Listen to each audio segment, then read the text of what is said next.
ఇవాళ ఈ round table conference పెట్టడానికి ప్రధాన కారణం కేవలము జస్టిస్ సుదర్శన్ రెడ్డి గారు ఇచ్చిన జడ్జ్మెంట్ దాని మీద జరుగుతున్న వివాదం ఏదైతుందో అది నేపథ్యంలో న్యాయ వ్యవస్థ పాత్ర ఏమిటి, భారత రాజ్యాంగము న్యాయ వ్యవస్థకు ఎలాంటి పాత్ర ఇచ్చింది, సెపరేషన్ ఆఫ్ పవర్స్ అని భారత రాజ్యాంగంలో ఏవైతే రాసున్నాయో దాని సారమేంటి, రూపం వేరు కానీ సారాంశంలో ఈ సెపరేషన్ ఆఫ్ పవర్స్ అనే భావన ఎందుకు రాజ్యాంగాల్లో చేర్చబడుతుంది, న్యాయ వ్యవస్థ స్వతంత్ర ప్రతిపత్తి ఏమవుతుంది, ఇవాళ న్యాయ వ్యవస్థ మీద దాడులు జరుగుతుంటే న్యాయాన్ని ప్రశ్నిస్తుంటే చివరిగా సమాజంలో ఉండేటువంటి విశ్వాసము, సంస్థల పట్ల ఉండే విశ్వసనీయత దెబ్బతింటే భారత ప్రజాస్వామ్యము, భారత రాజ్యాంగం యొక్క భవిష్యత్తు ఏమిటనేటువంటి ఒక ఆందోళన వాళ్ళ సమాజంలో ఉంది. నిజానికి పార్లమెంటరీ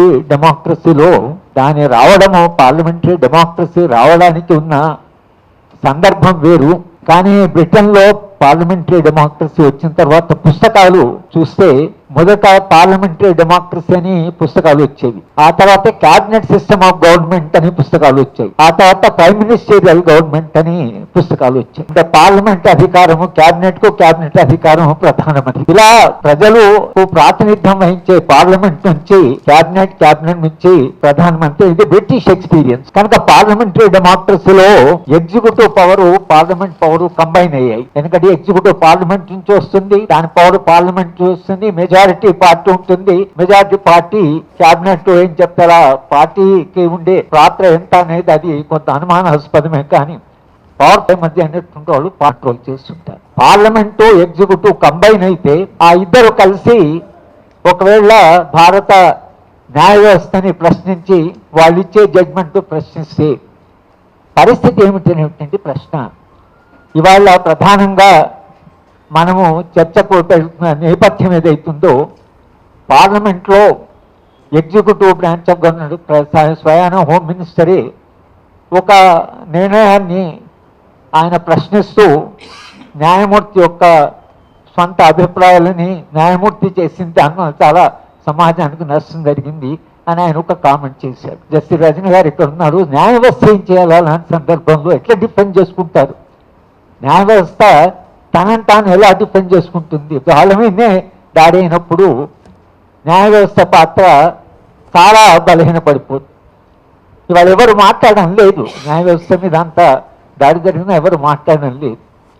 ఒకవేళ పరిస్థితి ఇలాగే కొనసాగితే మొత్తంగా రాజ్యాంగంలో ఉండే రాజ్యాంగ స్ఫూర్తి దెబ్బతిని, ఒకవేళ రాజ్యాంగమే పూర్తిగా బలహీనపడి రాజ్యాంగ విలువలు, రాజ్యాంగ ప్రమాణాలు, చట్టబద్ధ పాలన, ఏవైతే నాగరికత ప్రమాణాలు, ఆ ప్రమాణాలే దెబ్బతింటే రాజ్యాంగ భవిష్యత్తు కాదు ప్రజాస్వామ్య భవిష్యత్తు ఏమిటి అనేటువంటి ప్రశ్న తప్పకుండా ఇవాళ మన ముందు ఉంది.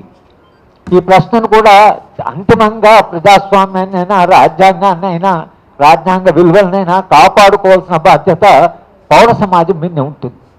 పౌర సమాజము సైలెంట్గా ఉండి ఏదో జరుగుతుందంటే అది అంతిమంగా సమాజానికే చాలా ప్రమాదం. కనుక సమాజం పట్టించుకోవాలి, అంతిమంగా అన్యాయం జరిగేది సమాజానికి, పౌర సమాజానికి. కనుక సమాజము నిరంతరంగా ఓట్లు వేసి మన పని అయిపోయిందని కాకుండా సమాజంలో జరుగుతున్న సంఘటనల పట్ల కొన్ని ప్రమాణాల ద్వారా సమాజం నిరంతరంగా స్పందిస్తుండాలి.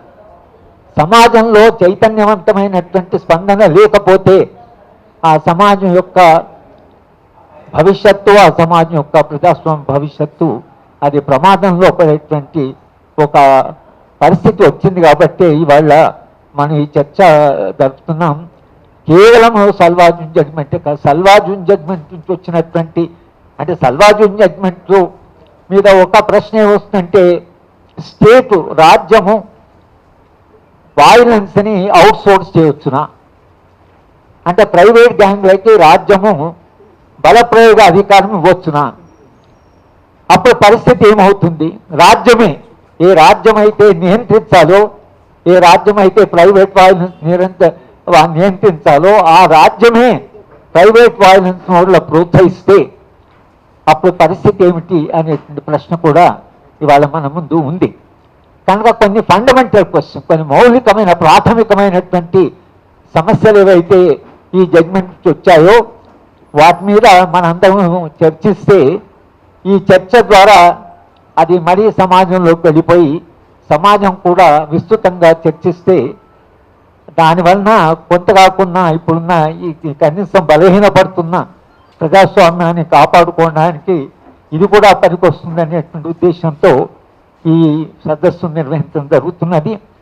దానికి మేము పౌర హక్కుల సంఘాలు బాధ్యులందరినీ పిలిచాము. అలాగే న్యాయ వ్యవస్థ నుంచి న్యాయవాదులను పిలిచాము. ప్రజా పనిచేస్తున్నటువంటి వాళ్ళు ఎవరున్నారో ప్రజా సంఘాలు పనిచేసే వాళ్ళని కూడా పిలిచాము. ఇది న్యాయవాదులు, న్యాయమూర్తులు, అలాగే పౌర సమాజంలో ఉండేటువంటి ఎవరైతే వ్యక్తులు సమాజం పట్ల బాధ్యతగా మాట్లాడుతున్నారో వాళ్ళందరినీ కూడా పిలవడం జరిగింది. ఇప్పుడు